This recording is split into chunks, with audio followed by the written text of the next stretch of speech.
Hello, everyone. This is Heretical Weekends number 25. I entitled this one "Gun Laws and White Terrorism" because why not? Um, I believe we're gonna we're gonna try to get more people in here later, but right now we have Run Gava Guy Run and Turtle 2080 joining us today. Hey, Everyone's sort of recovering after New Year's. How are you guys doing? It's been a while. Good. I'm good as well. I had a low profile New Year's, so Yeah, everyone seems to have that. Like we were discussing pre-show, I had I think one of the cooler New Year's this year. For once, I'm not that guy. I'm not- this time you're that guy. yeah, I'm like the guy. Like just high profile, like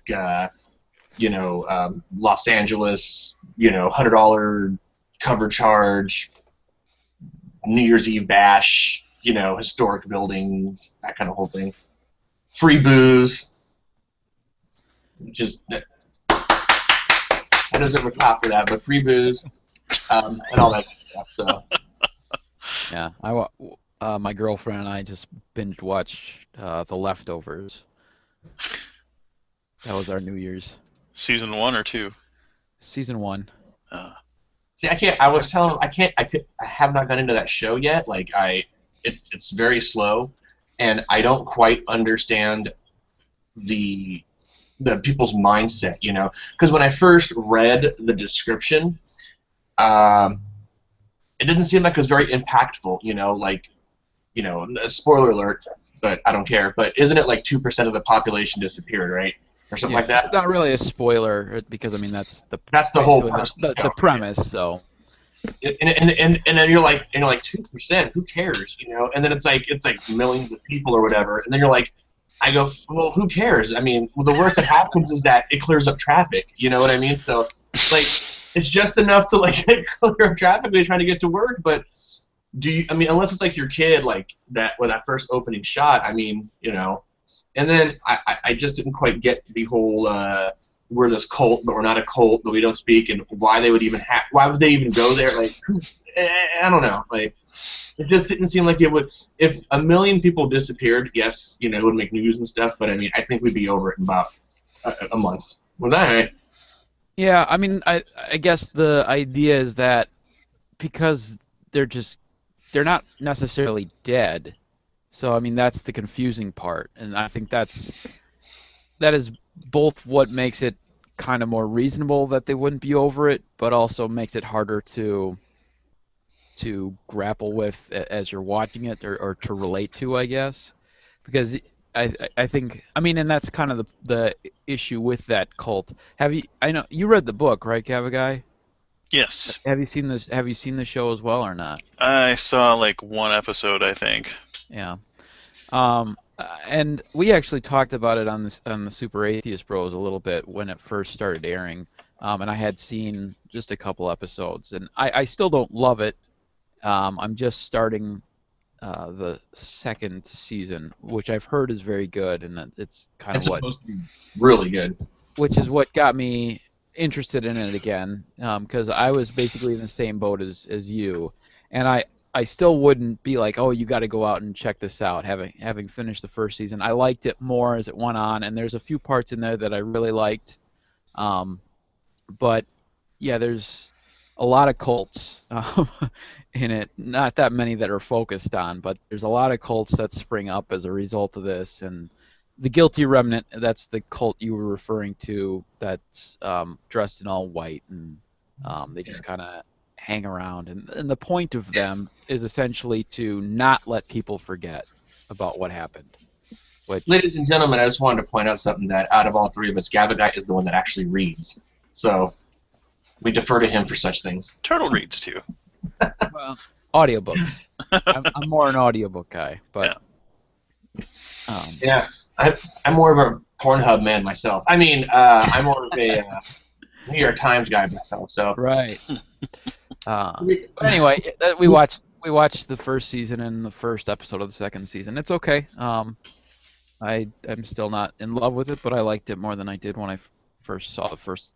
couple episodes. One of the things that I like about this, and I mentioned this when we discussed it in the Super Atheist show, the fact that the event doesn't really fit with the biblical description of the rapture, but it's close enough that people are trying to say, well, this is what that was, but they're not sure because it's so different that from what people expected, that they were like, well, it's got to be this, right? And so they're kind of sure, but they're not really sure, and Yeah, I mean, and they're trying to make it fit, but the fact that people who were believers went, but also not all of the people who were believers in Christianity went, and a lot of people who were believers in nothing or believers in other religion went too, and it was like random, and so that's part of the reason why you get these new cults that sprung up, that because it's an event that couldn't be explained, um, even by the religious groups very well, and so new religions popped up, and just to cope with this and to figure out exactly how to make sense of this, and I think that's a lot of how probably religions originally sprang up, is like weird stuff happened and they didn't know what to make of it, and so somebody comes up with an explanation and says, I've got the answers, and people kind of gravitate toward that because they want to have answers, they want to have clarity. yeah, I think it would have been easier back before science to get away with that too, just Yeah. because there's people didn't have like a basis for understanding the world outside of just things they could understand. Like, so when somebody says, well, this God, he makes thunder and lightning, it's like, okay, well, I understand somebody making something. So And lucky for you, we have it as a topic.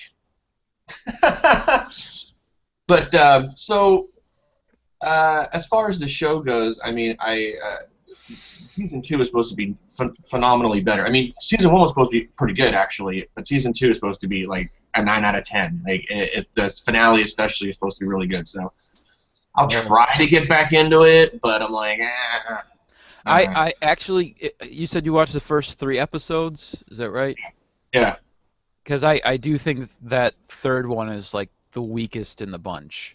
I think it's the one where he finally, the bald guy that's shooting the dogs, like, goes to his door, and like his daughters acknowledge him as they come home. So you're thinking, okay, maybe he's not like part of his imagination or like an alternate personality or whatever the fuck. And the third one's the one that focuses in on the priest. So did you see that one? No, I'm still basically all about the priest, and the priest going around and describing all the bad things that the people who do. Maybe I saw the first 2 episodes. Then I don't know. It's very slow. Yeah. I'm like, this guy's shooting dogs, and I think it's all metaphorical at this point. I don't know what's going on, and so I'm kind of curious on why the sheriff went nuts and was running around naked in someone's backyard, but that just seems funny to me. But anyway, all right. Well, unlike last week, I'm gonna not let us tangent for the first hour. Gaviga, you actually had an interesting exchange. I sort of saw that post about the liberals and guns or something, and you were like, "Hey, that's not the right map." The dude's all, "No, you're wrong," and that was pretty much his argument, was that, "No, you're wrong, and you're just denying the truth." Yeah. Which is kind of par for the course with like right-wing religious people and all that stuff. And yes, I paint with a very broad brush, folks. I really do. Yeah. So, can you? Am I showing my image here? The screen share. Yeah. Okay. Yeah. So. Oh, that's a Jungle Jargon post? I didn't even know. Yeah. Well, he wasn't the original poster. I saw his post of this other guy, but I actually engaged Michael. I don't know if you pronounce his name Lederman or Letterman, but he's kind of a right-wing guy, and I think he fancies himself as like a leader and he does a lot of posts and memes. But this content he got from somewhere else. This wasn't, his original content. It's been floating around on social media apparently for a while, but the image shows this map on the left that's supposedly FBI statistics for gun violence, and if you look at it, that thing keeps popping up. The blue is supposed to indicate high incidence of gun violence, and the red is supposed to indicate low incidence. So like there are only two categories, right? That makes a lot of sense. First off, like just high or low, and then between. Can I point something out? Yeah, go ahead. Okay, the map itself, it shows is that Maine and like Vermont in the blue up there? Right. Yeah. Do they really have a gun problem in like Maine and Vermont? Like, no, not at all. Which is another reason why I was, dubious about the whole thing. And then the right map is supposedly 2012 voting patterns, and I'm not sure. That might be right. I don't know. But the point is that they're supposedly saying, well, if you look at the voting patterns, the gun violence issues are all, located where Democrats are, and the highest incidence of Democratic voting. So I got involved. I jumped in and says these maps are not accurate. They've been discredited, and the guy Lederman jumps in and says, "Oh, share your proof." And it's actually, and I looked up because I recognized this map as voting in a presidential election. That's a county by county map from one of the presidential elections. And I took a few minutes and just looked up presidential election voting maps, and sure enough, it turns out it's the 2004. So it was Bush versus Kerry. That's the map. It's identical, like 100% match. And someone just, put this little tag on there saying it's gun violence. And this guy's eating it up because it verifies what he wants to believe about it. And so he's posting this. And I said, it's the 2004 Bush-Kerry presidential elections. Look it up. And he says, wrong. The map on the right is based on voting data. The map on the left is based on FBI reporting of gun-related crimes. And Jungle Jargon jumps in and says, liberals always wanting to deny reality. So I challenged Michael Lederman, and I said, did you look up the election map from the 2004 election? And he says he has no reason to. The reason is that's what the data is. That's what it's about. Election maps, you would expect to see binary colors. You would see it's Democrat or Republican in the votes because we have a two-party system. That makes red sense. And blue, by the way, because aren't red and blue like the colors are like Republican? Yeah. So, and if it was this other map that they were trying to claim was gun violence, that would be more persuasive, at least in the nature of it, and the fact that it's got some shading and things. You could see there are areas where it's not binary. Right. That's what you would expect with gun violence. That some parts would be more and some parts would be less, and there would be gradients in between, because it's not like this whole county or whatever is where people are shooting each other, and right next door nobody's shooting each other, right?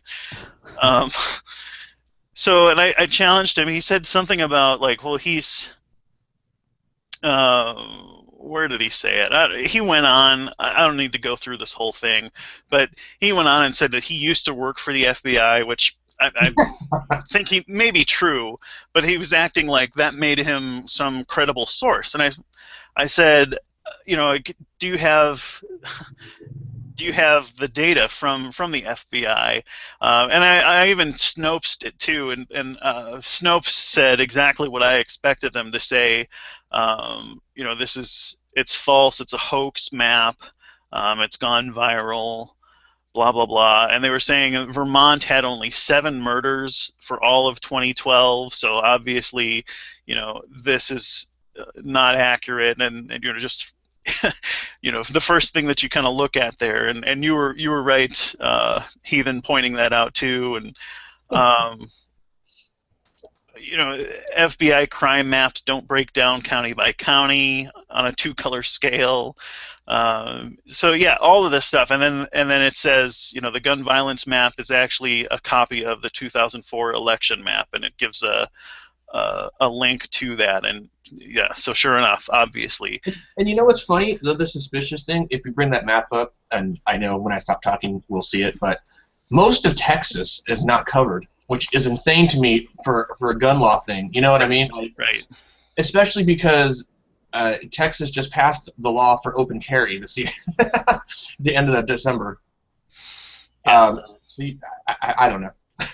Yeah, it's so ridiculous. Well, and so then I went back earlier today to Michael Lederman's original post, and because he's the one that originally shared it, and I was going to comment on his post, saying, challenging him there, because he's the source, and I thought, well, if other people have reshared and things, I can kind of attack it at the root, and when I linked to his page, he had either, I don't know if he deleted anything that pointed out the failure of this map and the meme, or if nobody caught it or whatever, and he disabled the comments, and so I posted a public comment just addressed to him saying, hey,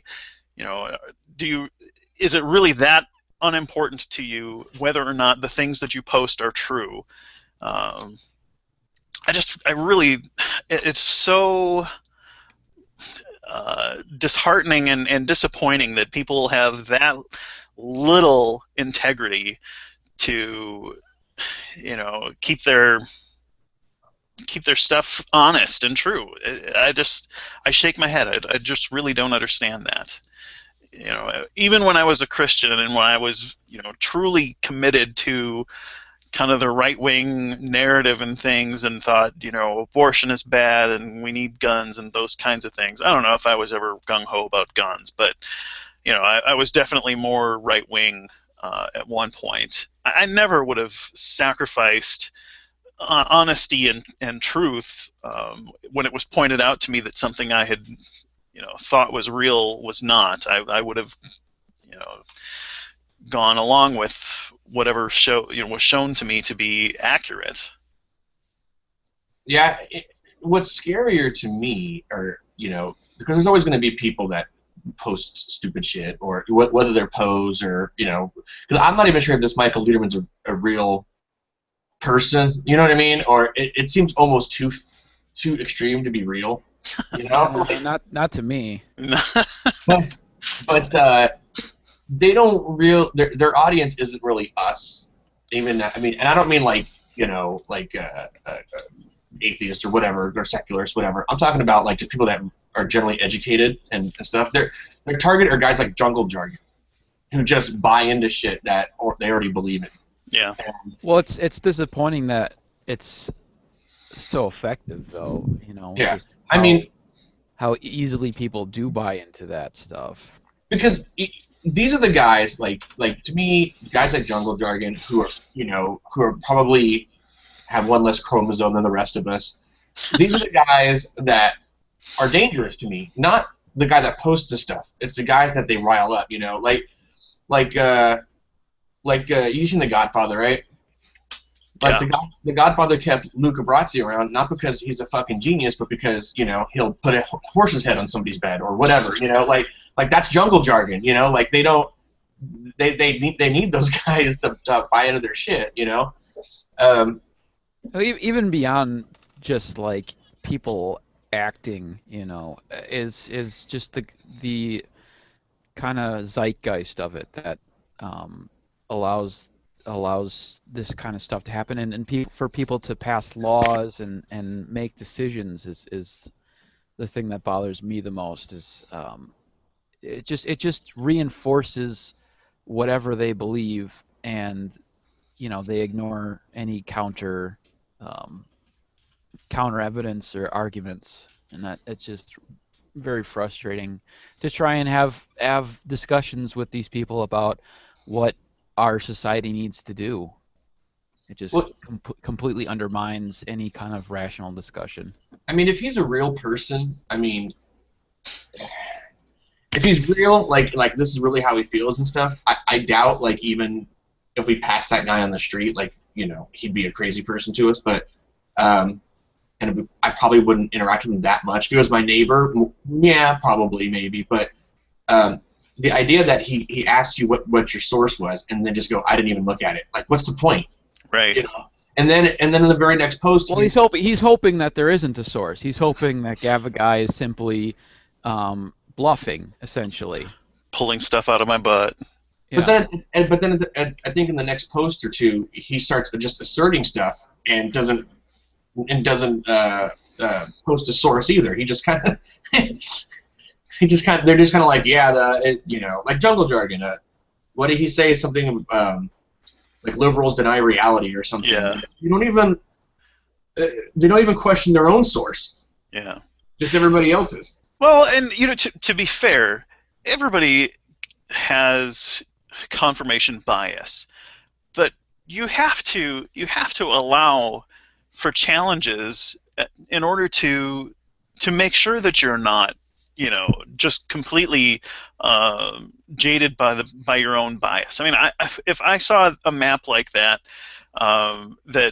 that confirmed my bias and suspicion that more conservative parts of the country are probably where there are more gun crimes and things like that.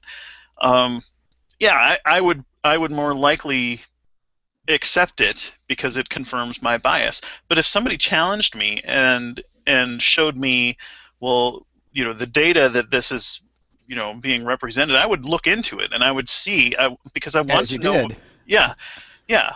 Well, I mean, I've seen other maps that do show that the southern states tend to be have more violence by guns, and cities are also places where there's more gun violence. There's more people there. There's more crime in general, and the cities and urban areas tend also to vote Democratic. So there's that. I mean, I think we need to acknowledge some of these things, but that's it's you can question and say, well, what's the causal thing? And then, on a larger regional picture, why is it that the northern states that tend to be less conservative than the southern states on a statewide basis also tend to have less gun violence per capita and things? And when you break it down per capita, that also changes the dynamic and the picture of where gun violence is more problematic. So Yeah, there are a lot of variables to consider. that was the first thing that popped into my head, is basically what you were just saying when I saw you posted that before I read your part about it, just it not actually being even what it says it is. But my thought was just that you're gonna have more violence in general in a city than you are in a rural area. But what is the interesting thing would be to see the per capita, per Right. person, where is there more gun violence? And it still probably is in the city, I would imagine, most often. But um, I think it wouldn't all be red or blue. Like that's just ridiculous. All or none. That's how we figure things out. Speaking of gun violence, did you guys see the news article about the militia group that took over that wildlife reserve in Oregon? Yes. I'm following that story very closely. There's a video that somebody shared.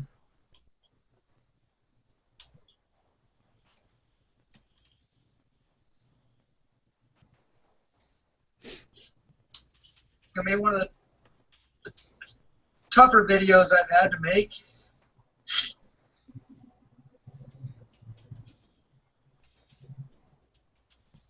Start off with my family.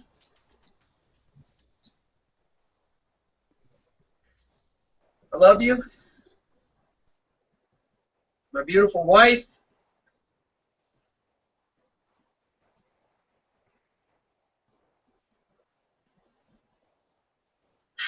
I know I never said it enough. I'm so proud of the mother you've become.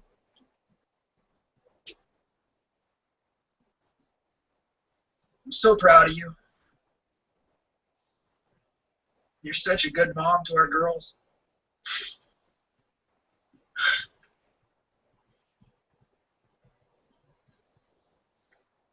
My daughters, Maddie and Lily, I love you so much.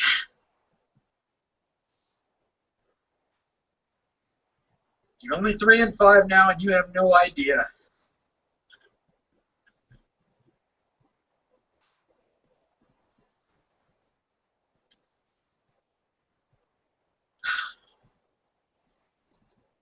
So I won't.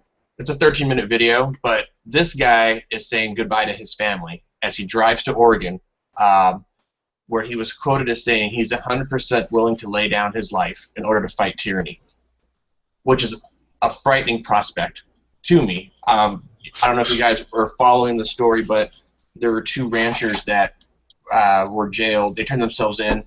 They were sentenced to 5 years for arson. They were trying to burn federal, I think federal lands. I'm not sure if it's like just wildlife lands in general, but I read a bunch of different articles on this. So unlike Trey Jadlow, I actually check my articles and their sources because we were talking about that. I don't just post stupid shit that I see that reinforces my own beliefs. So anyway, I checked a bunch of sources, including ABC News and CNN.com and all that stuff, and this is legit. They descended on the wildlife reserve over the weekend, I think yesterday, right?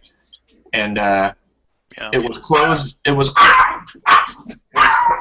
Hold on a second. That was the aforementioned. That's the dog in my avatar picture, by the way. That was barking. Oh.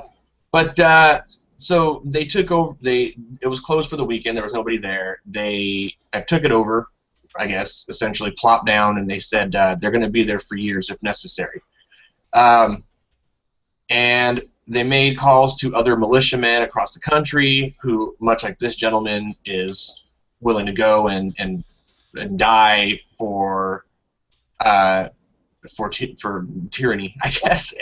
Very anti-government, but it's kind of a scary proposition. Like I always knew these guys were out there, but I didn't realize that putting guys in jail for not only trying to light, federal lands on fire, but trying to incite other people to do the same. I guess they were quoted as saying, "We want to burn the whole county down," like that kind of thing. So it's not like they're just wanting to burn their backyard because the government was taking their land or something. It's like they were out to destroy, property. It's really scary stuff, and I mean, not to reinforce the stereotype, but the guy's in a pickup truck, and that just frightens me all to hell, to be honest with you. Anyway, what do you think, Gabby? Yeah, I mean, I think it's pretty ridiculous what their gripe is. I mean, these guys. I think I read somewhere they were sentenced to 5 years for illegal burning and maybe doing some poaching on federal lands, and for that these guys are throwing a hissy fit and decided that gives them the right to take over a federal building with guns. Are you kidding me? And these are the same, like it's relatives. If you remember a few years back when there was a rancher who had refused to pay grazing fees on federal lands, this is like the son of that guy, and yeah. So they've had interactions like this with the federal government in the past. Just we live in a democracy. We vote for the people who make the laws. If you don't like it, convince enough people that that the law is unjust or needs to be changed, and vote new representatives in, and have the law changed. We don't need guns to do these things. But you can't take our guns from us. It says the militia member. Okay, so several of the right-wing militia members are sons of Cliven Bundy, a Nevada cattle rancher whose fight with the U.S. Bureau of Land Management sparked an armed confrontation with federal officials in 2014. Militia members have been traveling to the town of Burns, Oregon in recent weeks in support of Harney County rancher Dwight Hammond Jr. and his son Stephen Hammond, who in 2012 were convicted of arson for setting fires on federal land where they poach deer. The wildfires burned 139 acres of Bureau of Land Management property in 2001. In October, a federal judge sentenced the pair to 5 years in prison. So they destroyed a lot of land. I mean, 139 acres is pretty significant. But it's as if they think just because it's public land, that means anybody has the right to do whatever the hell they want on that land. No. Yeah. Well, it's kind of like that chick that denied the marriage license. You know what I mean? It's like, yeah, my beliefs trump whatever, because it's America. But not realizing the irony in that statement. But and then well, first of all, the wildlife refuge is like 30 miles south of the city. It's out in the middle of nowhere, so it's kind of funny that there's a place super remote anyway. like if it wasn't going to open, like the 5 people that opened it, I don't know if you've ever been to a nature reserve, but we have them out here for hiking trails and stuff, and there's always like maybe 2 or 3 people there. It's like they're not either really affecting all that much, but it's the idea that they would just rally with guns and they're willing to die, and it's like, for what? I just think it's all part of the same kind of mentality that has led to people like Donald Trump coming out. I think this has a lot to do with right-wing new talk radio and politicians, especially since Obama took office, just kind of giving in to people's worst fears about government and just trying to use anything to get a political edge. And this is the fallout of that. This is what happens when you back up people's fears about government and you don't try and calm them down, and instead you stoke those fires to try and gain a political edge. I mean, I think this is still part of the fallout of like the Tea Party. I don't know if these specific guys were part of that, but just that again, I'm going to use the word zeitgeist again, but just this mindset that exists on the right that, the government's out to get us, and there's the only solution, and this isn't everybody on the right, but some people take that to the extreme of the solution is we got to take up arms, or at the very least, like take down the government any way we can. For most people, that just means electing a numbskull like Donald Trump. But I really do think this has a lot to do with just people in positions of authority on the right being completely irresponsible and allowing other, the average person who is a conservative to believe crazy things without ever saying, hey, no, that's wrong. One person who I will give credit to on the right is John McCain, because I remember during the McCain-Obama election, at least McCain, when some people were saying crazy things about Obama, he at least stepped in and on occasion said, no, that's not right. That's not who he is. it's crazy to some people on the right, because some people were calling him Obama a Muslim, which shouldn't be a problem, but for those people on the right it was, and McCain said no, he's not. But there's not been nearly enough of that, of people on the right stepping in saying, no, we just disagree with the liberals, but they're not evil people. There's just been too much of death panels and any kind of crazy claim that you can make about the left, the liberals. It just goes unchallenged and uncritiqued by the people on the right, especially those in authority. Yeah. Now, the other part of this, the title of this hangout is white terrorism, and I knew by putting that in there, anything with race in a title is going to be kind of like a touchy subject, perhaps, but that has been a topic of the news in the past few months, especially with the shootings that have been going on. What do you guys think of that terminology? Since you guys are, white. I mean, all this stuff is based on ideologies and extreme behaviors and all that stuff, and we get it. But the mentality that we have in America, has always been over there, those guys, even back in was it World War II? It always struck a chord with me, that song "Over There," over there. Or they sing that, and it's like everything is so alien. Like over there, they're this way. In this country, they're that way.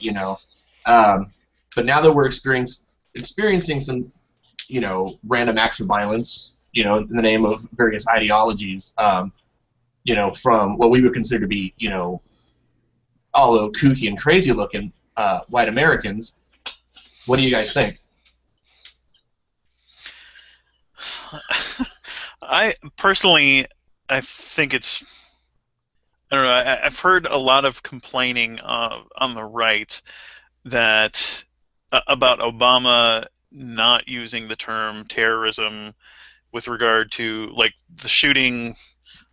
Was it early December or late November? The couple in California. Yeah. I mean, because they were Muslim, the people on the right were freaking out. Well, he's not using the term terrorism for this.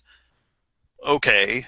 Well, he also didn't use the term terrorism for the guy that busted into the Planned Parenthood clinic and started shooting people. And to me, it doesn't matter. Nobody's whether you use the term terrorism or not is immaterial. I think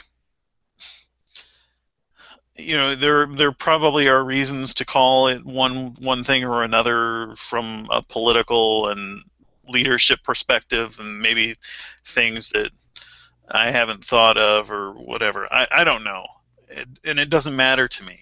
If the president was saying it's okay because these people are Muslims, or it's okay because these people are white, that would be a problem. But nobody's saying that.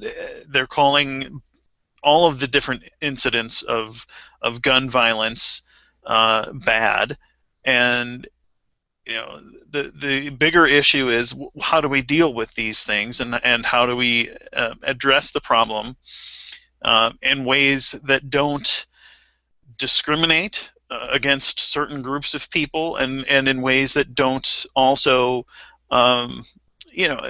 impede or infringe on our constitutional rights, and we should be able to have adult discussions about those things. It's apparently not quite as easy as as one would hope or expect, I guess, but that's my 2 cents anyhow. Yeah, I mean, the problem, I think, from my perspective, is that we're so concerned with trying to deal with putting a Band-Aid on these situations rather than trying to deal with the root cause of these situations. And I don't think we're going to be ready to do that for a very long time, because I think a lot of people have, I mean, I think the underlying problem for most of these situations has to do with people acting on their beliefs, and nobody's very few people are willing to um, look at that issue and address it. I mean, it's a tough nut to crack for sure, but most people want to hold on to their own silly beliefs, so they're not willing to look at that as a problem. So they'd rather deal with, um, you know, not they'd rather not address the underlying issue, or they're confused about what the underlying issue is in and of itself. Um, yeah, as far as the terminology, I'm pretty much with Gavagai. It doesn't really matter to me. Um, but yeah. So, speaking of people with extreme ideologies, I kind of wanted to share something with you guys uh, to get your thoughts on it, and then I just actually accidentally closed it out. So, now I gotta Well, scroll. maybe we'll give our thoughts about it before you tell us what it is. I like it a lot. So I don't know how that happened. Like, I've been Google Plus, man. Like, Uh-oh. yeah. Wah, Yeah. wah. A second. And we had such a good flow going too. It's in line with what the Gava guy originally started out with what that was his name, Tom Leader, Ted Leader, whatever. And I was saying he could possibly be a Poe, or or something. And so this came up on my Google Plus feed. Somebody posted something saying, "Please report this as hate speech." And I checked it out, and it's some guy. His name is Beaver Cleaver, and I'll leave you free to look up his Google Plus page. But it's very pro-Trump. Now, this particular group, this G Plus community group that he created, is very offensive to homosexuals, and he has several cartoons, like comic strip cartoons, which I was going to open up with, which, I was going to open up for shock and awe value, but G Plus decided to close out the freaking window. But essentially, it's a father saying, "Hey son, do you want to go to school?" The son says no, and he says, "How about Cave Explorer?" The son says okay, and the next picture shows the father sticking his hand in his son's ass, essentially. And if you scroll through this community, a lot of the stuff is like that, where they're just, really offensive stuff against homosexuals, phone them in, mixing pedophilia and all that stuff. And believe it or not, which I shouldn't be surprised, but there are actually people that are like pro what this guy is saying, and it really worries me that you know what I mean, that I could possibly live close to people that feel this way. Do you guys ever run across any of that stuff? Yep. So, I found it. You're like. Well, I mean, is now a good time to talk about that video that you? Well, let's see the comic strips first. You got them ready? Yeah. Okay. So here's what I was talking about, and it's weird because he's like, no spam, no porn, no use of fag or faggot, and then it says, "Moderators are white Christian pastors of great influence and power. Do not presume to be their equal." Oh my The word. website is a presentation of the Puritan Project. Puritans prevail. Now, I didn't Google Puritan Project, and I'm not even sure if they're real or not. But there's a lot of this sort of stuff. I mean, it's Can you very scroll up offensive. real quick? Oh, Can you sorry. go back to that first one? I'm just because Okay, Yeah, I was go. just curious what the pluses versus the number of comments were, and I'm glad at least there's only 6 pluses against 52 comments, but there should be Yeah, 0 it's pluses. there's a lot of arguing going on,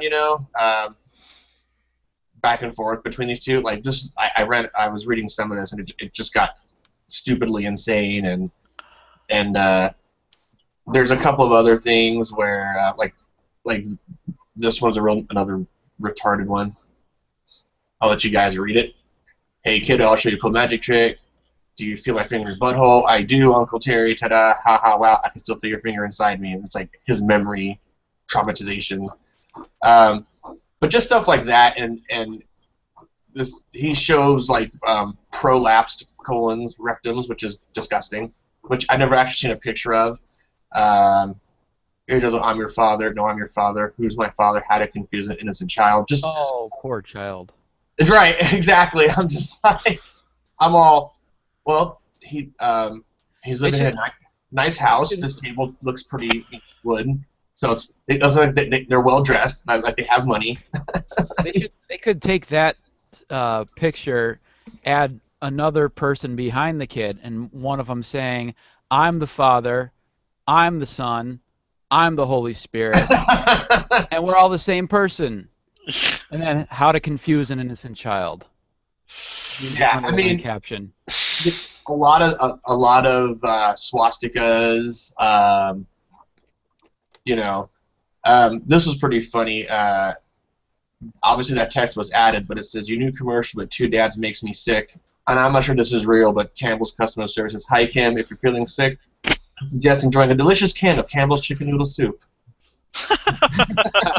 Probably You're not. gonna hit me red hot so that they help you out with your cold dead heart. I don't know if customer service actually did that, but that'd be pretty funny if they did. Now, I don't live in an environment where this is as prevalent as it is for maybe you guys, or not you, but Gava guy especially. Well, so I'm sure that it probably exists where you live, but it's just not socially acceptable. Right. That kind of extreme stuff would not be acceptable in polite company, even here where I live in Arkansas in the South. Um, you might have, some people kind of on the side, in private go, "Hey, look at this on my phone," and laugh, but that would not be passed around in an office, or at least not not anywhere that I've ever worked. And I've worked for some very conservative Christians, over the course of the years. Um, so I think I run into it more on the internet, and even there, it's not the mainstream kind of stuff that you deal with. Yeah, I think it's more frightening that whenever something this extreme comes up, I always assume that you live right in the dead center of it because it is Arkansas. Like, for some reason, Arkansas is to me it's like 1890. You know what I mean? Like, I don't know why. I'm like, well, obviously there's homophobia and racism. What do you say, Gavin guy, where you live? Like it's just one big Django Unchained movie where you live or something. No, not quite. I mean, I would be willing to think that, like, I don't see anything like that really where I live, but at the same time, it would not be surprising to me to find out that, oh, there's some people who maybe I work with who, when they go home and they go on the internet, would post something like that. But it's not like something that floats around, um, like Abigail would say, like that they would share amongst each other or anything. I think the internet, provides a level of safety for these people to share their disgusting thoughts. And so it might live inside their brains, but they don't wear those T-shirts. Right. They don't share it with people around them. But on the internet, you can find people who share your thoughts. But I think most Christians would still, even though they, disagree with homosexuality, they would still cringe at seeing some stuff like that. I think most Christians would find those things offensive. Maybe not for exactly the same reasons that you and I do, but they would they would also be opposed to those comics and images. Yeah, I find that moderates would mostly. I actually know a Well, couple of. even like very conservative Christians, I think, for the most part, would be offended by those things. But like I said, not necessarily for the same reasons you and I would. Oh, seeing that video of the prolapse rectum almost set me running. So I scrolled past that pretty quickly because it is pretty gross.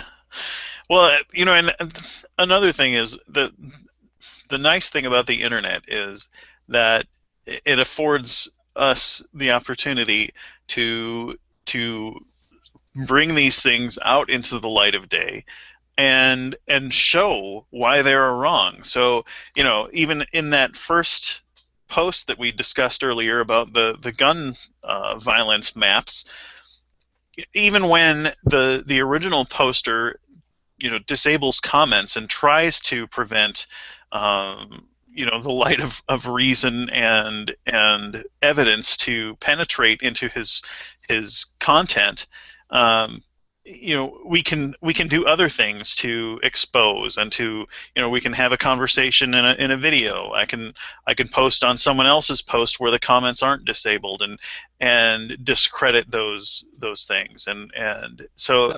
The problem with that, though, is you can do those things, but for a lot of people, that doesn't quite do enough.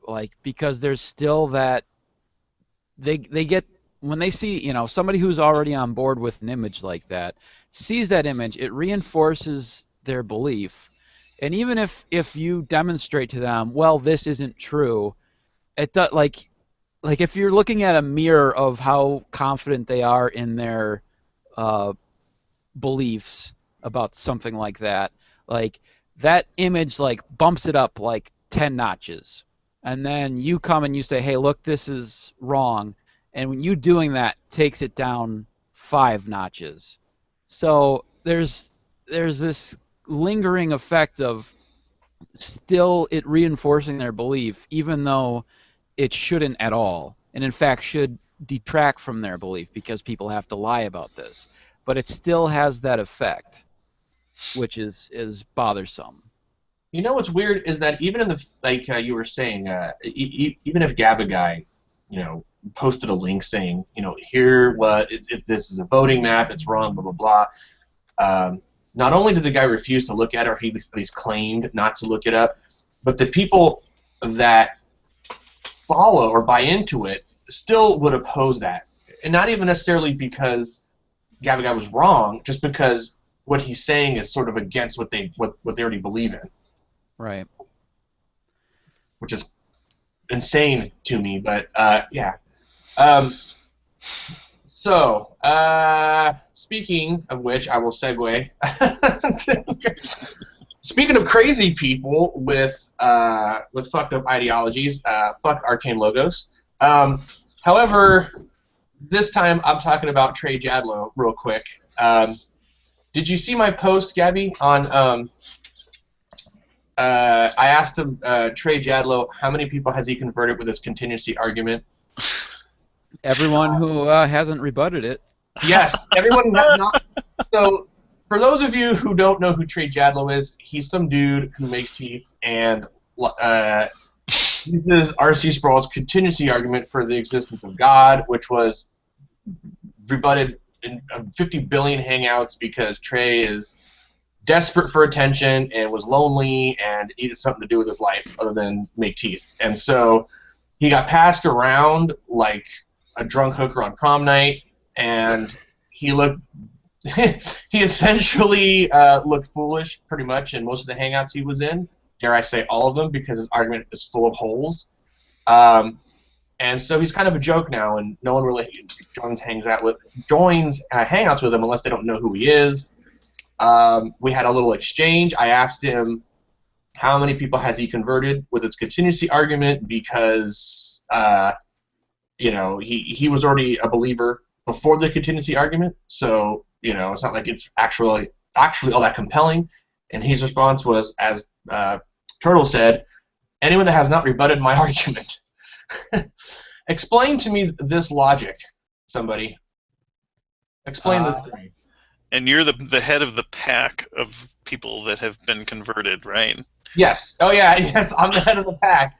I don't even understand how that works. Someone explain this to me, please. Well, it seems he doesn't know what the word converted means or what means by it. I mean, that's the only thing I can think, is that he just doesn't know what that term means. I mean, he loves to use big words. I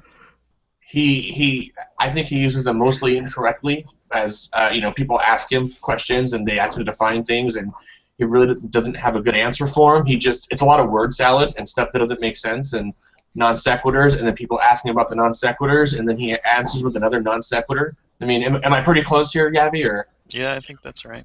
and so, what's the mentality there? Is it arrogance? Is it how can you say to somebody, you haven't rebutted my argument, therefore you're converted, unless he's being snarky and just trying to be stupid? Yeah, I think he was just being glib there, because surely he doesn't believe that everybody that has heard his argument, and he believes that no one has rebutted his argument. And that's scary. Yeah. Unless he thinks in his mind that everybody who hears his argument has secretly, had their doubts about their disbelief and is actually a believer but is just in denial or something like that.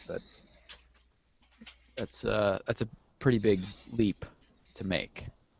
Yeah, the thing with his argument is, it really doesn't matter what you say to him. Like, you could only, you could point out a fatal flaw, and he will just come back with, well, you're denying the law of non-contradiction if you say that. And then that's pretty much his rebuttal to your rebuttal, which, it's a complete non sequitur, and then he just claims victory. So he doesn't really explain the whys and hows. It just is. There's somebody by the name of Karen S. who makes YouTube videos, and there is an argument. There's a fallacy called an Ipsy-Dixit. I'm not sure if you heard of that, but she goes into detail. But it's essentially because I said so, and that's basically the premise of his argumentation, is because I said so. That is compelling. That's what I'm saying. That's why I'm not getting that mentality. But okay, so. Moving on, Christian Anarchist, who was actually on our show a month ago, I guess, who seemed like a pretty reasonable guy. He posted a meme a while back. Maybe Gabby saw it. I don't know if Turtle did, but it said, is a picture of the Big Lebowski, or John Goodman's character from the Big Lebowski, holding a gun. Yeah. And it said, am I the only one that believes God caused evolution to happen, or something along those lines? And one of this struck a chord with me, because people in my real life have this sort of mentality where they either are educated, or they're working in towards an education that is scientifically based, for example. And at the end of the day, they just go, oh, but I just believe God was responsible for the cause of that. You know what I mean? Like there's someone I know that I think he's studying like cultural anthropology or something, and it's just like, oh no, but God's the cause of that too. It doesn't matter what it is, whether it's the age of the earth, the universe, or whatever. They just tack on God at the end, because for some reason, in the face of facts or any sort of facts that they learn, they can't give up that. They can't give up that. The indoctrination is so strong that they have to tack on God. God has to fit somewhere in their equation of reality. Do you guys run across that too? Well, we talked briefly about this before we went live, but I think it's a matter of people coming from religious background and trying to just make everybody happy, um, trying to just hold on to what they were taught, and uh, just yeah, like I said, just trying to they don't want to ditch their social beliefs and what they were brought up to believe, and in a way they don't have to, because you can always just tag God on to the end of whatever you want.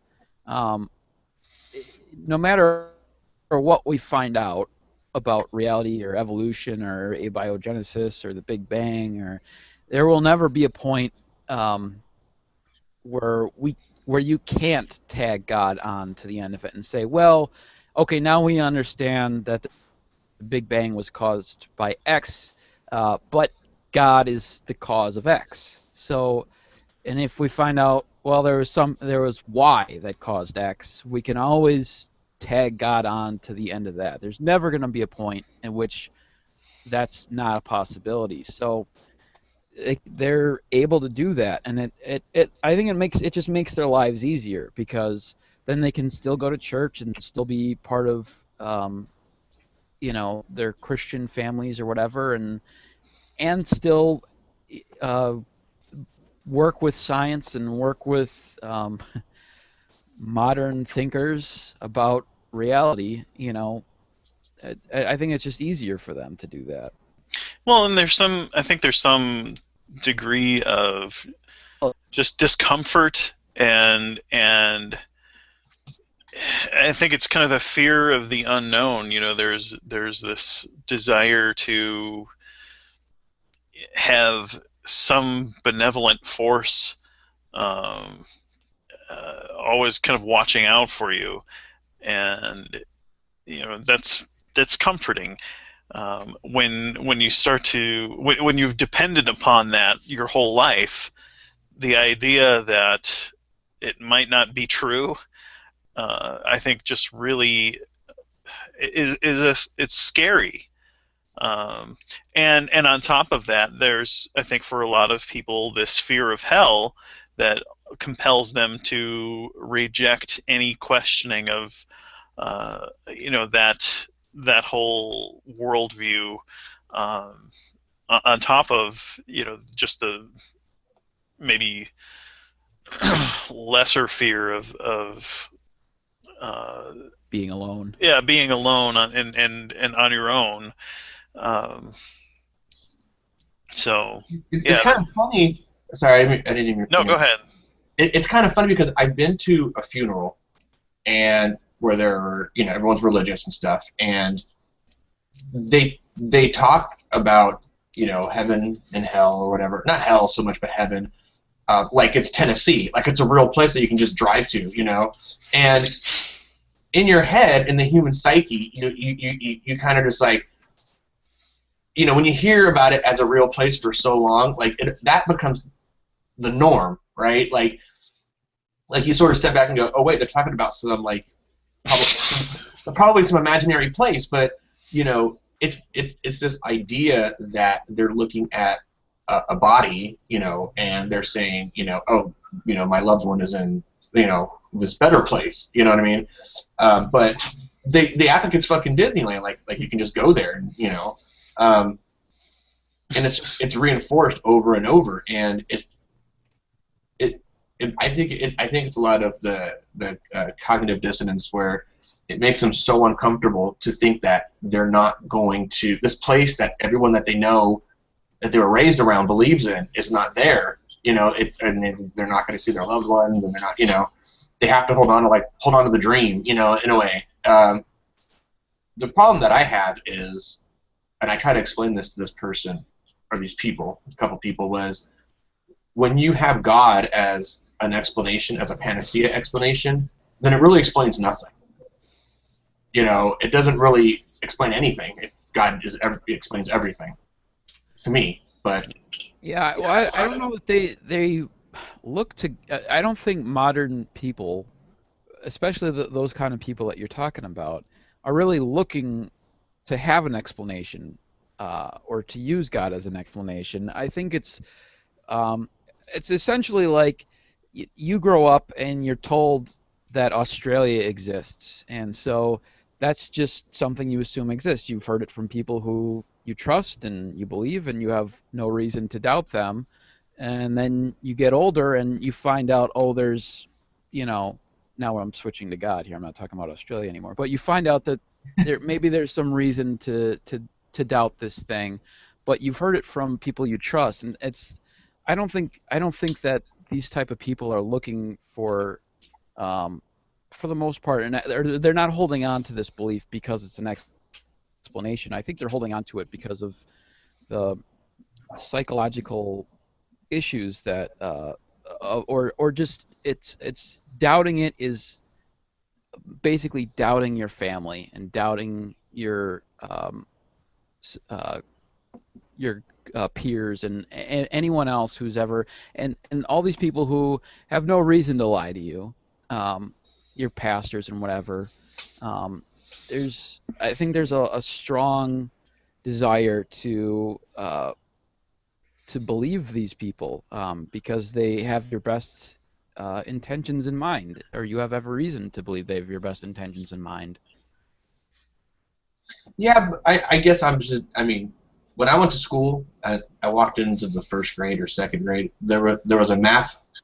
There was a map that showed all the countries and the continents and everything. And Mhm. yeah, I guess you sort of take their word for it that Australia is there. But as you get a little older, you can sort of investigate this. It's like when you get a little older and you get into stuff like, I understand like the uncomfortableness of like questioning like your pastor or your parents or your grandparents even and that kind of thing. But I guess I've just never been one to like rest on my laurels when it comes to this stuff. You know what I Well, mean? but Like, there's a built-in excuse to, it's funny because I was just having this conversation with the woman who I work with, because there's this built-in reason to distrust anything that counters that, and that's you have this character of Satan who is intentionally trying to deceive people. So you you there's say that to there's you? yeah, actually, two times in the last couple of we've had some email exchanges,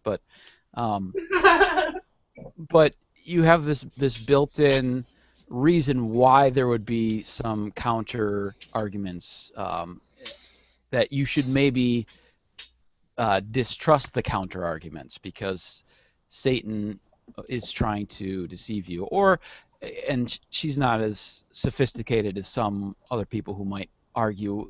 Just somebody else might argue that, well, atheists are willing to deceive themselves, and so they're willing to buy into, um, uh, the idea that there is no God, and so we shouldn't just trust them because they're willing to deceive themselves. Um, but but yeah, I mean, we have no reason to think that somebody would be lying to us about the existence of Australia, but there is a built-in reason with all of these religions as to why somebody would be trying to trick us out of believing our religions. Yeah, it, but are they really? I mean, are facts of reality really tricking you? I mean, Well, if if like, go ahead. no, I mean like a fucking map of the world. Even a globe, because there are flat earthers out there. I mean, you know, what's the motivation? I mean, Well, honestly, like. that's the underlying question. I think that is makes it ridiculous because I didn't address this with her because I'm just trying to delicately, um, get her. Well, I'm trying to, like, my response to her was essentially that Muslims also believe in Satan, and if you were trying to have a conversation with a Muslim woman where you were trying to convert her to Christianity, how would you go about doing that? Because she believes that everything that you're saying is from Satan, and Satan is trying to convince her. So how do you get around this deadlock between you two? Um, But yeah, it's What is she? I'm still waiting. Our conversations basically go. She sends me an email, and then I respond, and then a couple months later, she sends me a completely different email, and then I respond to that. So I'm not holding my breath on getting a direct response to that, but That's pretty funny. Yeah, it's that's a good question. Normally when I pose that sort of question to somebody, uh, moderates will go, well, we both believe in what we want to believe in, and that's that. And they don't want to approach the question like they both can't be right, mhm. but they can all be wrong. Not to quote Dillahunty, but they don't want to go there. And it's because nobody wants to. In a lot of ways, nobody wants to seem like a bigot, or you know what I mean, like. Right. No, yeah, and my point in trying to bring that up is just trying to get her to see the problem with the way she's looking at counter arguments, because and I'm like I said, I'm trying to be delicate with the way I approach this, but I I want her to see that you can't ever know whether or not you're wrong when you believe something if you hold this mentality that counter arguments are shouldn't even be considered because they're from essentially a untrustworthy source. If you what you believe is true, you should be able to look at the counter arguments and then um, analyze whether or not the counter arguments have any validity or not. But Yeah. if you're not even willing to look at the counter arguments and you just automatically dismiss them because they are counter arguments, you're never going to. You and the Muslim are both stuck in a position where you will never know whether or not you're wrong, and you can't both be right in this case. Have you ever asked her, um, by what mechanism is she determining what is false or true? Um, no, it's it's not that sophisticated of a discussion. Mostly it's like I said, mostly it's me responding to her, um, and she a lot of times is trying to bring up uh, very generically and without any specifics, but just like personal things that have happened to her, and then asking me about personal thing, like if I've had any experiences or stuff like that.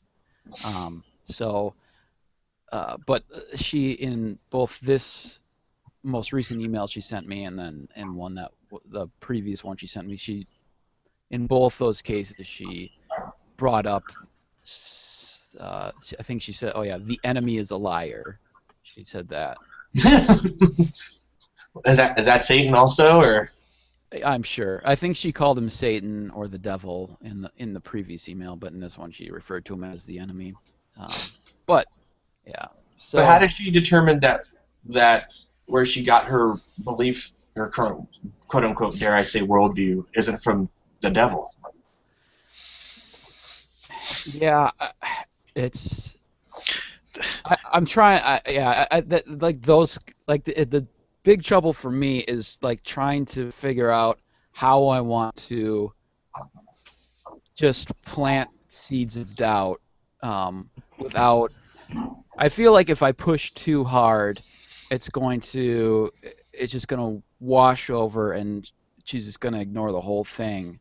So like that is something that I've like been thinking about, like how to address, or like I said, I'm basically just kind of stuck to one idea in this response. I mean, I could have probably had 20 different responses to this, but Yeah, I think your question is fair, Heathen, but I agree with Turtle. I think that might be pushing her a bit too hard, and that uh, making a suggestion that her the core of her beliefs could be derived, or might have been derived from the uh, the thing that she thinks is the most evil being in the world might cause her to freeze up and shut down altogether. Yeah, I mean, like I said, this is not. She's not a person who's like thought about the philosophy of this stuff. Very, um, she's very fervent in her beliefs, but she hasn't thought about anything beyond what she's been told in church. Yeah. So, And I think those are the best people to do, and just by some gentle poking, a lot of times you can cause them a good deal of cognitive dissonance, that they don't know how to deal with it. And so for those of us who are fans of street epistemology, I think that's the whole basis. That's the foundation of it. Expose them to just a little bit of critical thinking to start them down a path of asking questions and doubting. Yeah, I would totally do that with you guys if you ever came down to the West Coast. street epistemology. Yeah, I mean, Ray Comfort's 30 minutes from me, so. He's not the best person to try it with. But No, I'm saying like there. I mean, in the sense that there are people out there that that are just like there's a place in San Diego where there's it's a free speech row or something, and it's like this long. I mean, it's fucking long, dude. And it's clear like where all these museums are at, and you can have a field day just walking up and down. And there's a great video. I believe it was this place, but I'm not sure. It could be someplace different. But there's a video out there with Seitan Bruggencake, and he's talking to some guys that have like a atheist booth or whatever. And the guy goes, they're talking for a while, and Seitan is doing his spiel. And at the end, the guy goes, "Yeah, you're no Seitan Bruggencake," because he didn't recognize him. Just fucking hilarious. But it's not, beyond this show, like, if somebody asked me, like, I had a guy, a good friend of mine I used to work with, he goes, "Hey man, would you go to a Bible study with me?" And I'm like, "Yeah, dude, of course I would." And then he goes, and then the same breath goes, No, because you'd make us all look stupid. I'm just like, what are you talking about? Like, I'm not going there with the intention of like being combative or trying to debate anybody. But they do personal experience. I try to get that out of the way in the very beginning, and maybe that's just my bad, but I tend to flat out say that I don't find personal experience very compelling for reason X. Not to bullshit, but it's just for the most part, what I've done is, and it's been kind of challenging because she's been very vague about, like, will say like, "Oh, the pastor, prayed for me," and like the things that he was saying, and he didn't know, but the things he was saying were like mostly exactly the kind of things that I was needed or wanted to be prayed for and stuff like that. And so I don't know, and I'm not really gonna push or anything like that, but I don't know what he's been saying or what she wanted. But I mean, to me it's like, and I don't think this pastor's trying to do anything wrong, but I would not be surprised if it's something very similar to cold reading, where he's just kind of aware of her situation generally and is able to kind of make general statements about or what an average person in his congregation would want, and guess what, that happens to fit for her. Yeah. But like one thing that she did say, and I don't remember, it's been a long time since I've talked about her, but it's unfortunate, but it's I don't even really know how to deal with it. But I think last time I had talked to you guys about her, like, she had just this was earlier in 2015. I almost said this year, but in 2015, she had 2 cars stolen from her in the course of a week, essentially. Um, and and so obviously that's a big deal. And I think she got them both back, but they were all banged up. I know she got the one back for sure. Um, and uh, and then later this year, and I didn't mention this, but she on the same day, her one of her daughters like tried to commit suicide, and her husband told her that he wanted a divorce. So it's been a rough year for her. Yeah. Um, and it's just this kind of it's hard to deal with from my perspective, just because then she'll come to me and say like, oh, how do you explain something like this? And she's talking about like something good that happened to her, and it's just kind of like, and I feel bad. I don't want to, Just say, your life sucks. What are you talking about? yeah, like what about all this other stuff? What about all this other stuff that's happened to you? And maybe I should, I can do it gently, but Yeah. maybe I should. But it's always surprising to me whenever, because this something that like those things happened, and then a month later she's asking me about, oh God. And that's the thing, is like, I don't know her situation or whatever, but I would imagine that the pastor is aware of those two things, that she's, going through a divorce, and that her daughter tried to commit suicide. So I would imagine that the pastor can come up with some general kind of prayers that would, make her feel like it's very specific to her, but isn't really, that he would say to anybody who's going through a divorce. Um, like one thing that she said that like to me right away rang a bell, that where she was a little bit more specific, was she was saying that the pastor uh, said, I won't remember the words exactly, but basically it was um, s- telling her that she needed to get her life in gear or whatever. Essentially, like, or she needed to get right with God or something like that. And and to her, like that's the way she feels, right? Like she feels like she's not doing enough, and so that registered with her. And uh, to me, it's such a generic thing that you could say to. I mean, if you're going forward at the end of a service to get prayed for, like you could say that to anybody. Like they're all going to respond to that because they all think that, like, oh, the solution to my problem is that I need to step up my religious game, right? If you're going forward at the end of a service for prayer, that seems like a reasonable thing to believe. Yeah, it's a pretty safe bet that all of those people would say, "Yeah, that's what I need. I've been, not praying enough, or I've been doing something." They're responding because they want to be more committed, or do better in some way, whatever the sermon was about.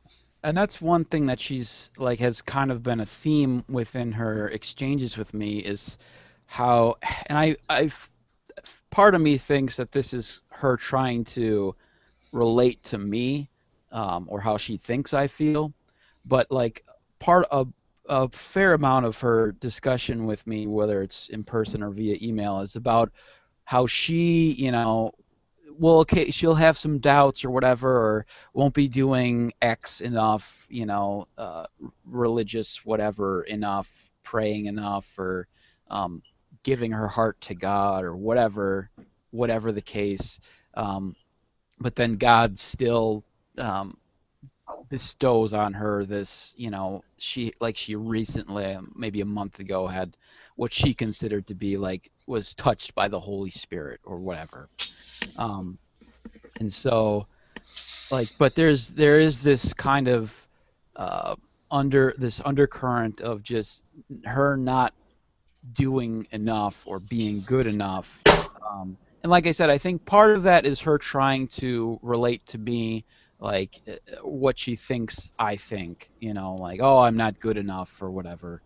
But um, but I think a lot of that is the truth too. Is just, and I did mention uh, to her a couple of times that um, I think she's doing a good job, with all that's going on with her, and that's part of what really bothers me about Christianity is just how it brings people down, like in their day-to-day life. Yeah, they go to church, and every once in a while they have this euphoric experience, depending on what kind of Christian church you're going to.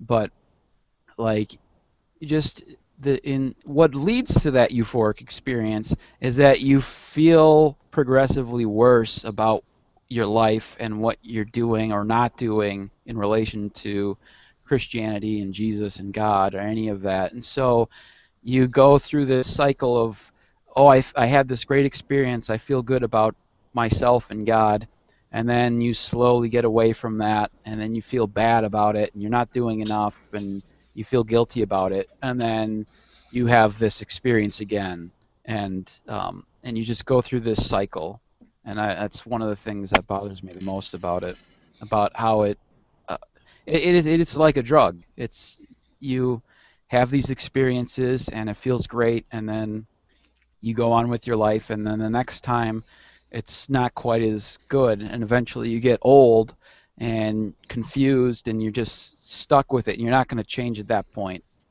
but you just keep on going with it. The sad part is the religion convinces you that you're already addicted. You know what I mean? Like you go in broken. That's the whole Right. thing. Like, so you're already going to believe in that you're sick or whatever. Not it really is probably the most unhealthy system ever conceived. It's literally like the drug dealer that says, hey, the first one's for free just to hook you. Well, and that's And part of what makes her pitch to me so ineffective is that I don't feel bad about my life. I'm a very even keel person. I don't get very high. I don't get very low. I get that. Most of the time I feel fine. And even when I feel bad, I know that it's a temporary thing, and I move on with my life. But her pitch to me, and just the kind of general pitch of, oh, your life is terrible, here's a way to fix your life, is very ineffective to me. Yeah, and to touch upon the personal experience thing real quick, that friend that invited me to the Bible study, he was a believer and then not a believer and then a believer again, and he wasn't a believer really until him and his wife really started having problems. They were talking about breaking up and this and that, blah blah. He was having a lot of stress at home, so he turned back to religion. And the funny thing is, when I'm talking to him about, I never bring it up. He 9 times out of 10 brings it up to me. Not in a way that tries to convert me or anything, but just in a way like I'm a Rubik's Cube to him that he hasn't solved, in a sense. Right. And he was talking about. I'm like, oh great. So what happened that you decided to whatever, went back to religion, this and that. He went to the Bible study, this and that. And he just they're very vague, kind of like you were saying with the personal experience. And part of the reason is that he's afraid, at least in what he's told me, that if he tells me, I'm going to rationally be able to, I guess, justify what happened in a non-magic way. You know what I mean? Like, Yep. And he don't want that. He's just like, I've just seen things, man. Like, I've seen things. I'm like, great. What have you seen? But he won't tell me. You know what I mean? Like, it doesn't. And it's like they want to hold on to this idea, and I don't get that mentality. Like I want to know what's true so badly that I put anything on the table to be questioned. Yeah. And it just blows my mind that other people don't do that.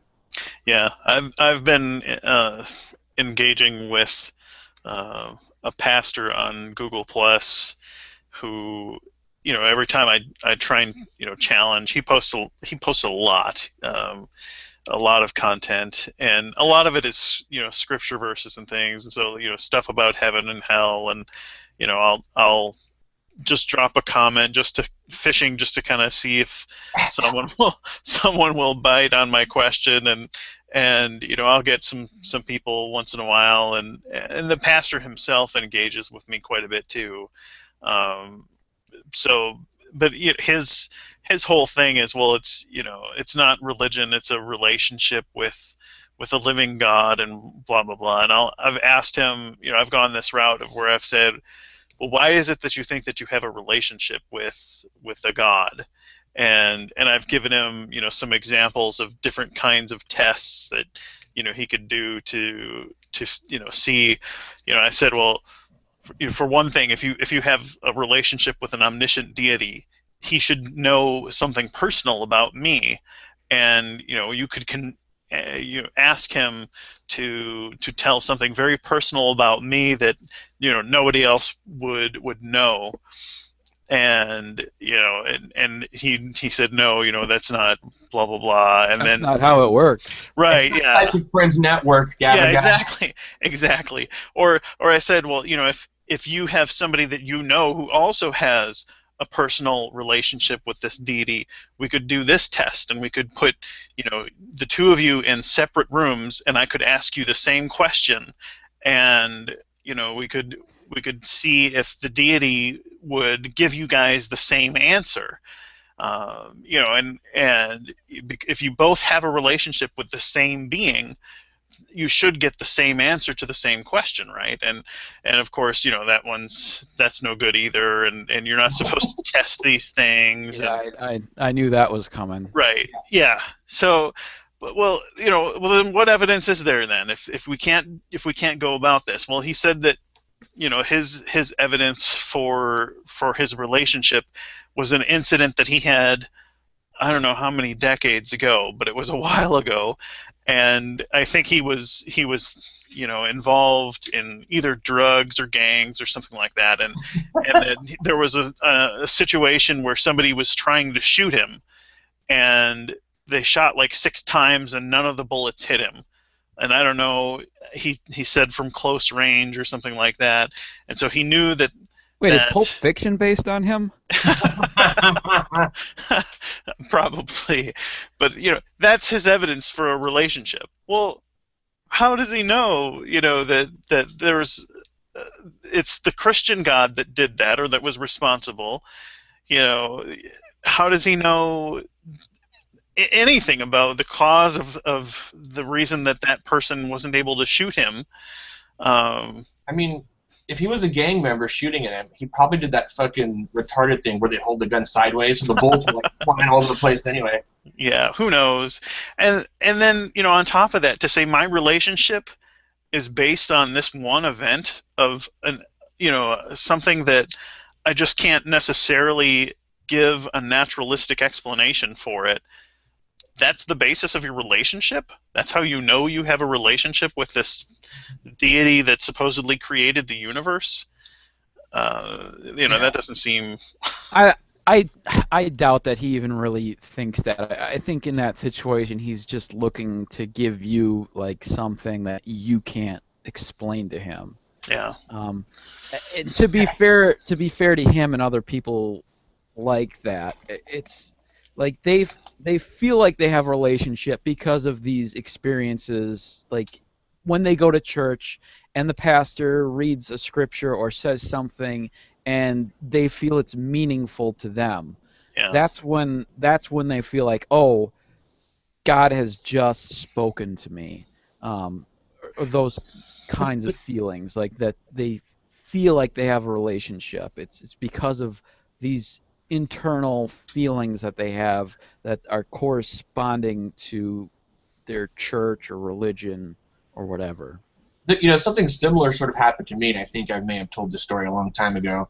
And I know you guys just hang on my every story, so I'm going to tell it again real quick. But so a few years ago, I totaled my car on the freeway, right? And totaled, like, just done. And I walked away with nothing but a scratch on my knuckle. And, people were, to make a long story short, people were shocked that I had no injuries. And my boss's, the owner of the company I was working for, his wife goes, wow, you had a lot of angels watching over you that day, And in my head, I'm like, well, God sort of put me in that accident, so he's kind of an a-hole, but you know what I mean? Like, thanks to the angels, right? Yeah. Yeah, but the idea that I'm like, well, no, I'm thanking the engineers and the people that made the car, because the airbags went off so flawlessly that I didn't even realize, like, I didn't feel any impact. Like, wasn't dizzy, I didn't have any whiplash. Like, it couldn't have, the design, I mean, and I know not all cars, the airbags go off perfectly, or, you get bopped around or whatever, but, it was brake, skid, seeing myself hit the car, feel a slight impact, and then cushy pillow, and then I'm like, oh, look, I fucked this car up. And, but ultimately, I didn't have any injuries, and they, people were, I've had multiple people tell me, wow, God was watching over you, guardian angels, this and that. And I'm like, couldn't the fucking guardian angel, like, move my car out the way, or, like, make the guy ahead of me, like, not be an a-hole, and, like, or, one of the other million outcomes, but never that the car worked as intended, like, Yeah. like the reinforced, framing, or the airbags, Yeah. It's kind of silly. I guess it would, to me, kind of depend on that person, that, like, the woman who said, like, guardian angels, like, because I could see somebody saying that as, and not necessarily meaning it quite as religious as it sounds. Oh, she did. Yeah, I mean, I know her. She did. Okay, but I could see in some circumstance somebody saying something like that, and just, meaning like, oh, aren't you lucky? Thank your lucky stars. Yeah, no, she meant Not what angels. you meant, huh? No. kind of along those lines, but not in a quite like that. But I remember I was just grocery shopping one day, and then somebody in the parking lot, after I'd gotten my groceries, needed a jump, and so I had the cables, and I had a couple minutes, so I went over there and gave their car a jump, and then the person, was thanking me, and said something religious. I forget exactly what, but, oh, thank God you came over here, or, bless you, or, whatever. And I had this kind of moment of, like, do I tell them I'm an atheist or not? Like, because on the one hand, like, it doesn't really matter, but on the other hand, I kind of don't want to reinforce the whole idea that, oh, God did this, no, I did this, but I also don't want to reinforce the whole atheists are obnoxious stereotype, so I ended up not saying anything, but it is one of those moments where I was like, do I say something or not? Yeah, I get a lot of that at work, where they go, I do say Happy Holidays or Merry Christmas, depending on whatever comes out of my mouth first. Like, there's no thought behind it. Yeah. But I tend to say Happy Holidays so I know who people are Christian, just because I want to see what their reaction is. And I've had people, like, in my job, I drive around a lot, and I go to different businesses, and I mean, anywhere between 6 to 15 a day. It's right. So I'm constantly seeing new small businesses and that kind of thing. And I remember I said, have a great holiday, happy holidays, as I was walking out, and she kind of walked out from behind her counter, was like, yeah, Merry Christmas, like, emphatically, like, and I had a coworker that was like that. She was a young girl, maybe like 19, 18, but she was like a right-wing teabagger, kind of, don't take our guns, anti-Obama Republican person. She's probably up there in Oregon right now with the fucking militia guys, but it was like, I used to fuck with her and be like, happy holidays, and she's like, Merry Christmas, and it's like it's funny to me. I don't even see it that way, but I just disdain the whole thing, not because it's Christmas or whatever. It's because I have to wait fucking 30 minutes in line at Target to buy toilet paper because the lines are so long. Yeah. Because everyone's buying Christmas presents, So It's funny to me. but anyway, now Just to really quick harp on the Merry Christmas, Happy Holidays thing, but just the people who claim to be the most against entitlement have the greatest sense of entitlement when it comes to their own religion. yeah, they don't see the irony in that either. I know people that are like still. I mean, see, maybe it's just 'cause I'm in California, but I have a fairly good amount of friends, and 50, at least I would say, God, at this point, at least 50% of which are gay. And so for me, it's pretty normal. But for some people that I know, it's still not. You know what I mean? Like they're still like, especially at work, it's like they will ask, so do they ever hit on you? And I'm like, no. Like, what the fuck are you talking about? You know what I mean? Like they still have this idea that like they're out there as like predators, trying to convert straight dudes. You know what I mean? Like Right. it's and so these are the kind of people I like to fuck with when I can, only because I don't need a reason. It's for my own personal enjoyment. I'd like to think it was something more profound, but no, it's not really. I'm an a-hole in that sense, but on some level, if they're never exposed, like I work for a pretty conservative company, and a lot of the people there are conservative and or religious, and I was told going in by some of the other people, it's like, hey man, don't say anything of what you did. Like when I go in tomorrow, I got to be careful what I say about what I did New Year's, because I'm going to be asked, and this and that. But they hear anything like alcohol or staying out past 10 o'clock, it's like alien to them, and so I kind of don't talk to them about it, but I talk to the cubicle next to them about it. and there's like this girl who works there, and she always tells me that she goes, she just told me this last week, she goes, you need to stop what you're doing and have kids. Let's just have kids. What? And yeah, like do you ever have a guy, you have kids, and do you ever know anybody that says, like, when you're going to have kids in a way that's positive? In a sense that's like, we go out and we have fun, this and that, and everyone goes, oh, wait till you have kids. Like it's a punishment of some kind. Like, oh, wait till you get straddled with, like, that ball and chain kind of thing, and you can't go. Wait till you can't have fun anymore, And one of the guys at my work who I talked to, he's like, it's because we're jealous. We can't, you know what I mean? He's like, her response to everything is, you need to have kids. Go have kids. Like, she won't even be a part of the conversation. She'll just over the cubicle wall, like, yeah, what'd you do? Oh, yeah, we went out to this restaurant and had a few drinks. She'll be like, you need to have kids. Like, just out of the blue. And I'm like, what? Are you offering yours to me? She's very religious, and she works on the weekends sometimes, like when there's no one in the office, and I'm like, do you ever get like creeped out being here by yourself? Or she goes, no, I just listen to the Bible. I'm just like, she has like the Bible on like her phone, like on MP3, and she just listens to like Bible readings or the religious music station. Like, she's way into it. Like, and she has to be, because, well, she's divorced, which I thought was a no-no already, but and she remarried, which I didn't know if that was, I don't know how that all works, but and I guess her current husband is like, super jealous and stuff, and so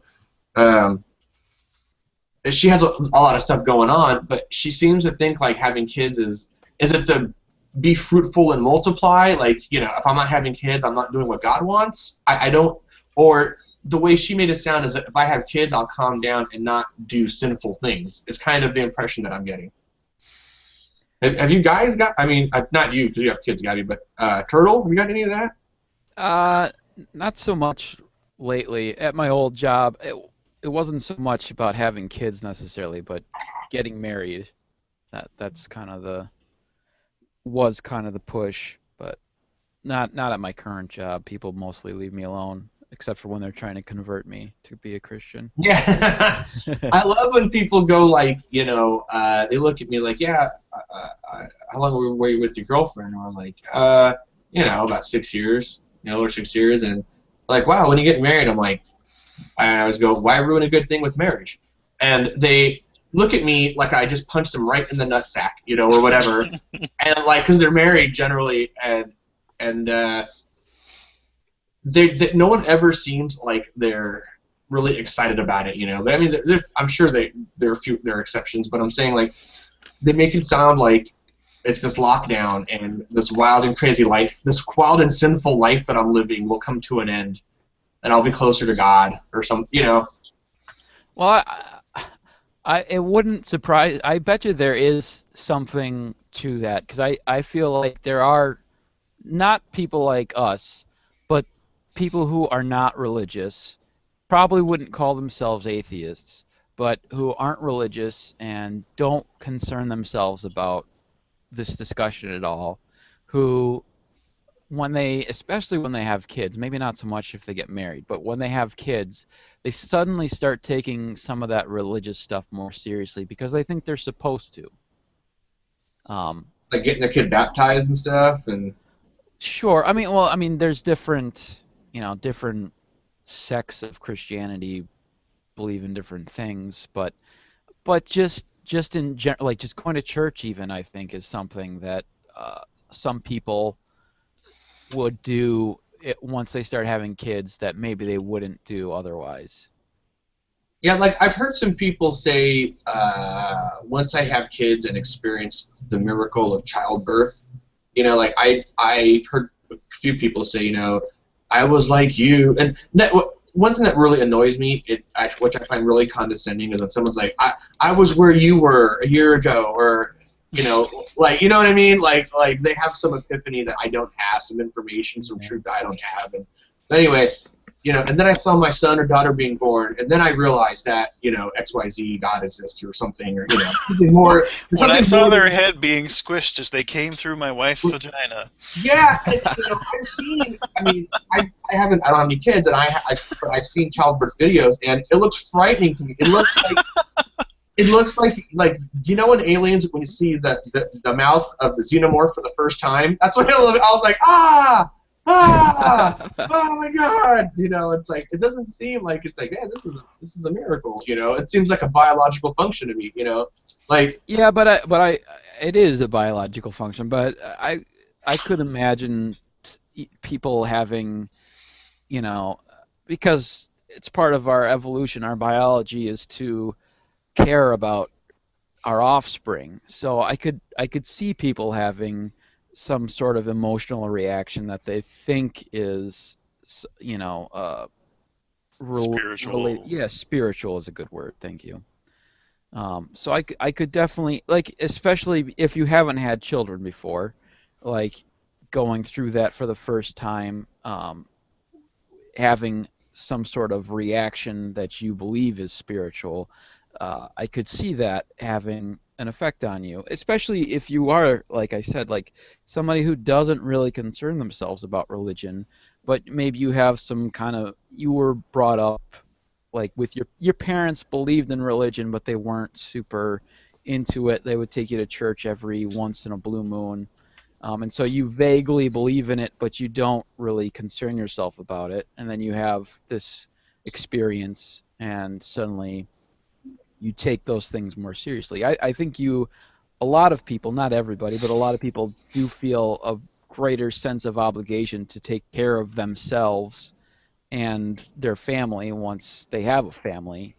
Maybe they wouldn't take care of themselves as much beforehand, but now they take that responsibility more seriously. And a lot of people, part of that is making sure your kids go to heaven, or at least know about heaven, taking them to church. yeah, I mean, I'm not gonna. I mean, of course, I'm gonna have an emotional response and stuff, but I think I'm you know I'm aware of it now enough to where I'm not going to go. It's magical or spiritual or something. Not at least. I mean, literally magical, not like metaphorically magical or spiritual. Right. But yeah. It's just I never understood the use of kids as sort of like this defining line between, you know, living a sinful life and like kind of settling down and being quote unquote a good person, you know. Well, you just need to have some kids, and then you'll understand it. You first, buddy. You first. So, well, anyway, we went about a little over an hour, so I think this is a good place to call it, unless you guys have something amazing to say. I do, but I'll save it for next time. Are you sure? Yeah, I don't actually have anything amazing to say, but Oh, okay. I mean, I'm just trying to get everyone excited for next time. in the meantime, before you guys go, and this will be I think a decent laugh for you, but Google this story: Kenneth Copeland, Jesse Duplantis defending their private jets, and I'll just end on this real quick. But these are two evangelists that are, or televangelists, that are multi-million-dollar, you know, guys, and like Olstein and those guys, and this is a 5-minute video of them defending the reason why God wants them to have private jets. And it's basically so they can talk to God and not be looked at like crazy. Some of the quotes in here, gosh, that was a good one.